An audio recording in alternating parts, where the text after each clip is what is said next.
Vamos a tratar de entender, porque en TENE Internacional tratamos de entender, y para eso hablamos con los que saben, como por ejemplo Horacio Medina.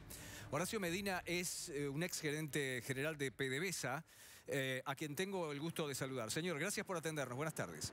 Sí, buenas tardes, Antonio, para ti y para toda tu audiencia. Gracias por esta oportunidad de interactuar con ustedes. Es que necesitamos entender, Horacio. A ver, ¿cómo puede ser un esquema como este y cómo puede ser que esté en la destrucción casi más absoluta el único recurso que hoy tiene Venezuela para poder tener algún ingreso de divisas? Porque si yo no me equivoco, no tiene otro. Efectivamente, yo creo que tú definiste algo muy importante. En Venezuela, más que una crisis energética, más que una crisis eléctrica, más que una crisis de comida, hay una crisis humanitaria. Eso es lo primero que hay que entender. Y lo segundo es que Venezuela tiene años que se está buscando una solución política. Y en Venezuela no hay una solución política porque no existe un problema político en el gobierno. Existe el crimen organizado instaurado en el gobierno. Y eso es algo tremendamente peligroso y es la razón fundamental por la cual no hay solución en el corto plazo que pueda solamente emerger del pueblo venezolano. Es de allí la importancia del apoyo internacional, de programas como el tuyo, que de alguna manera revelan lo que allí ocurre. Yo tengo que decirte algo, mira, te voy a dar algunas cifras, no me gustan las cifras porque marean, pero solo para que tengas una idea. A ver.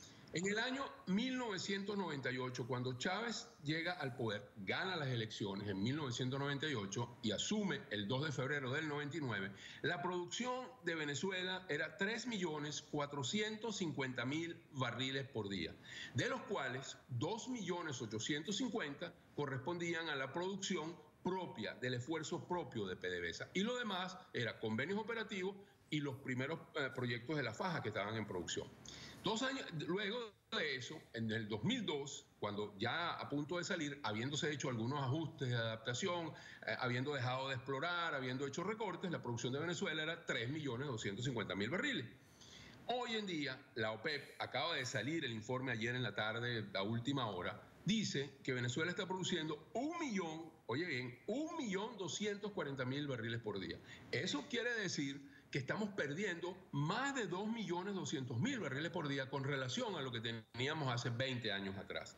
La población ha crecido, el aparato productivo nacional ha sido totalmente destruido, no existe, como bien tú lo dices, ninguna otra posibilidad cierta, real y sistemática de ingreso de divisas, porque además lo que está ocurriendo en el arco minero, donde está la explotación de coltán, donde están diamantes, donde está oro, es un verdadero saqueo lo que allí está ocurriendo sin ningún tipo de control y bajo las bandas criminales que han abordado esa situación en el país. O sea, el país, Venezuela, es prácticamente un estado forajido. Es realmente impactante lo que allí sucede. Y cada 24 horas mueren niños de desnutrición, gente que no tiene medicinas elementales como para la tensión o el mal de Parkinson, y por eso mueren. Y sencilla y llanamente los cortes eléctricos hacen invivible lo que ocurre en el estado Zulia. Es un estado que tiene temperaturas de 43, 44 grados centígrados, y sin aire acondicionado, bueno, te podrás imaginar lo que eso significa. Sí. Igual en muchos otros estados del país. Y los hospitales, por ejemplo. Dame un segundo, Horacio, dame un segundo.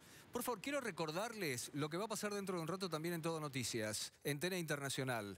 Porque se está generando un problema de fuste importantísimo en los Estados Unidos. La política de Donald Trump respecto de la inmigración, ¿es una política diseñada, pensada, o es así de caótica porque la Casa Blanca es un caos? ¿O ha decidido saltarse todas las leyes a la torera, como dicen los españoles? ¿Qué está haciendo Donald Trump respecto de las políticas inmigratorias y cómo va a influir eso en las elecciones de medio término?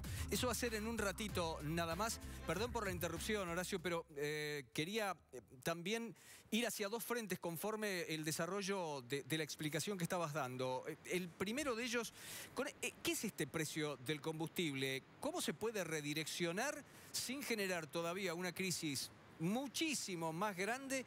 Y además lo quieren hacer con el carné de la patria. ¿Qué es todo esto? Bueno, el carnet de la patria no es otra cosa que un chantaje, pero lo primero que tenemos que tener presente es que lo que se esconde detrás de todo esto con ese descenso del transporte es sencillamente la razón fundamental, es que no hay gasolina.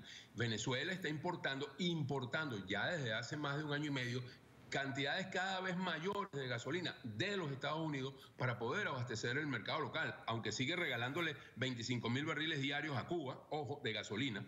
Pero En Venezuela no hay suficiente gasolina. ¿Y por qué no hay gasolina? Porque las refinerías están prácticamente en un estado de colapso y porque no hay producción de crudo para refinar en otros casos. De modo que al no haber gasolina va a ser imperativo hacer de verdad, ciertamente, a racionar de una manera importante eso. Para ellos, entonces, ahora inventan también el carnet de la patria, que originalmente era solamente para los militantes y simpatizantes del partido de gobierno, pero que en la medida que esto ha avanzado, se hace imprescindible tener el carnet de la patria para participar en la misión vivienda, carnet de la patria para que te den la cajita de alimentos y ahora carnet de la patria para que puedas disfrutar de la gasolina a precio subsidiado. Si no tienes carnet de la patria, es decir, si no te rindes, si no matas tu dignidad y sacas el carnet para poder tener gasolina, tendrás que pagarla a otro precio, que podría inclusive llegar a ser tan elevado como el precio alterno de exportación. Y lo que tú dijiste es impresionante, la gasolina en Venezuela se regala, es más barato regalarla que poner a alguien que surta en las estaciones de servicio. Y eso es un mal endémico. Típicos controles de las dictaduras. Horacio, voy a dejarte por un momento. Vamos a seguir nosotros en contacto seguramente en los próximos días porque me parece que este es un conflicto que amaga a encontrar un barranco, ¿eh? Un barranco y atención, que los antecedentes históricos cuando empezaron los problemas con el combustible no son nada buenos por cómo terminaron. Gracias por tu tiempo, Horacio. Gracias, hasta luego. Vamos a seguir tratando de entender este fenómeno, pero también desde el punto de vista de las fronteras, del punto de vista migratorio, del punto de vista de los profesionales. Muy buenas tardes. Bienvenidos a ambos. Quienes están aquí en la mesa son Horacio García, director nacional de Migraciones de la Argentina. Gracias por el tiempo, gracias por venir aquí. Y también Numa Montes de Oca. Usted es abogado, ¿verdad? Abogado. Usted ha llegado aquí en octubre del año 2017. En el 17, sí, así es, 2017. Vamos a ver. Horacio, ¿cuántos venezolanos hay hoy concretamente en la Argentina? Hoy en la Argentina hay aproximadamente 80.000 venezolanos. 80.000. Han subido el número en el último año de un modo increíble. En este último año se han convertido en el primer flujo migratorio que viene hacia la Argentina. Pasamos a tener 25.000 venezolanos a esta altura del año, lo que marca la pole position. Claro. Después vienen paraguayos, bolivianos, que históricamente eran los que encabezaban el lote. Venezuela, desde el año 2012 ha generado 80.000 migrantes en la Argentina. Es una migración joven, es una migración pujante, educada en su gran mayoría, y que realmente ha venido a trabajar a la Argentina. Lo interesante es dar la discusión también en la Argentina, qué queremos hacer con la migración. Claro, esto es un punto muy importante porque además no estamos tratando con cualquier migración, estamos tratando con una migración que huye de una crisis humanitaria. Esto es una crisis humanitaria en total profundidad. ¿Coincide usted, doctor? No, ¿verdad? Totalmente, absolutamente. Los venezolanos no conseguimos abastecer nuestras casas, nuestros hijos y lo peor, hay una crisis también de futuro.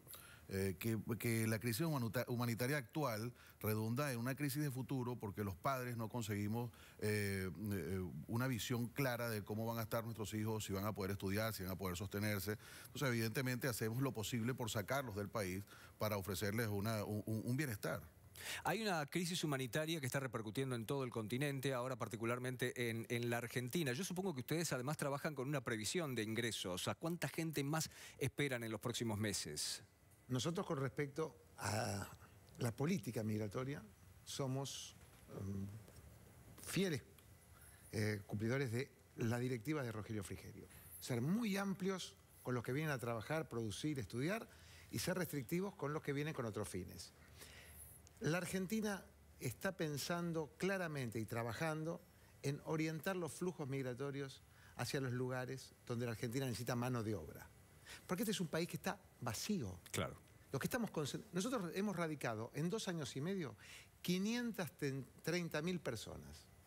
Es la cifra más importante de toda América. El problema que tenemos es que el 83% de esas 530.000 personas se ha radicado en la capital y pegado el primer cordón. Claro. Tenemos 2 posiciones. Una es, no hablamos, y otra es encarar el tema. Nosotros fuimos, por ejemplo, en nuestra primera experiencia sobre orientación de un flujo migratorio a la provincia de Río Negro. Nos entrevistamos con el gobernador, con el ministro de Salud. Ahí vimos que faltaban médicos. Todos pensaron, bueno, médicos venezolanos. Vinieron 1.300 profesionales de la salud de Venezuela. ¿Qué pasó tras la noticia de que en Río Negro faltaban médicos? Se anotaron en Río Negro 43 médicos argentinos de otras zonas. Claro. Evidentemente, cuando uno tapa un tema, lo asordina y no se soluciona. Ahora vamos a ir a la provincia de Neuquén porque lo que queremos saber realmente, desde el Estado Nacional, es qué necesita a nivel recursos humanos cada provincia. Digo la provincia de Neuquén y me imagino ya Vaca Muerta, me imagino a expertos en ingeniería petrolera, es lo primero que se me ocurre. Por ejemplo, venezolanos, 6.700 ingenieros, de los cuales muchos de ellos tienen expertise petrolero.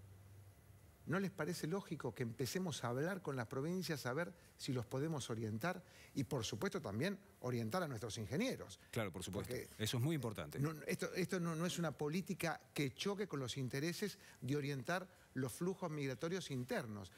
La persona que vino de Salta, de Jujuy, hoy está en la ciudad de Buenos Aires, no encuentra rumbo. ¿Por qué no encontrar el rumbo en una de estas provincias? Y en el mientras tanto, doctor Numa, vamos a ver, yo imagino que usted habrá llegado a la Argentina, el proceso lógico que siguen todas las personas que se van del país y tienen que empezar en un país, trabajos eventuales, trabajos provisorios, hasta saber cómo puede desarrollar uno el expertise, la carrera que tiene. Y aquí quiero preguntarle en el mientras tanto, ¿cómo es el tema de las equivalencias? ¿Cómo es el tema del desarrollo profesional aquí, que tiene que ser distinto a la formación que ustedes han recibido en Venezuela en este caso? Sí, bueno, evidentemente la etapa más difícil, la parte más difícil para el inmigrante creo que es justamente ese tiempo en el que debe uno sobrevivir realmente, que uno llega lleno de expectativas, uno llega lleno de esperanzas y de desarrollar las áreas del conocimiento. Sin embargo, la emergencia de sobrevivir, la emergencia de alimentarte, la emergencia de conseguir la vivienda hace imposible que eso se pueda dar de inmediato.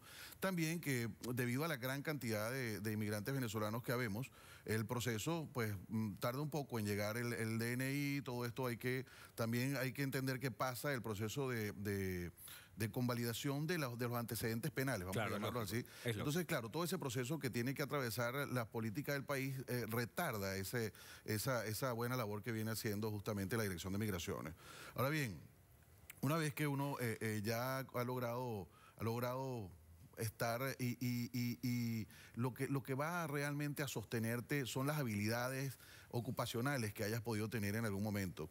Aquí hay ingenieros que están trabajando de chef, ingenieros que están trabajando, yo en lo particular llegué a una radio de venezolanos aquí en Argentina y bueno, uno tiene que tratar de subsistir hasta que llegue el momento y la oportunidad de tramitar la convalidación o de hacer la convalidación, que ya a partir del 7 de febrero del 2018 el gobierno argentino nos ha dado la posibilidad de convalidar como si estuviésemos en un programa o en un convenio con Venezuela, que realmente no existe. Es una ventaja que nos ha dado el gobierno argentino a los profesionales de convalidar. Me parece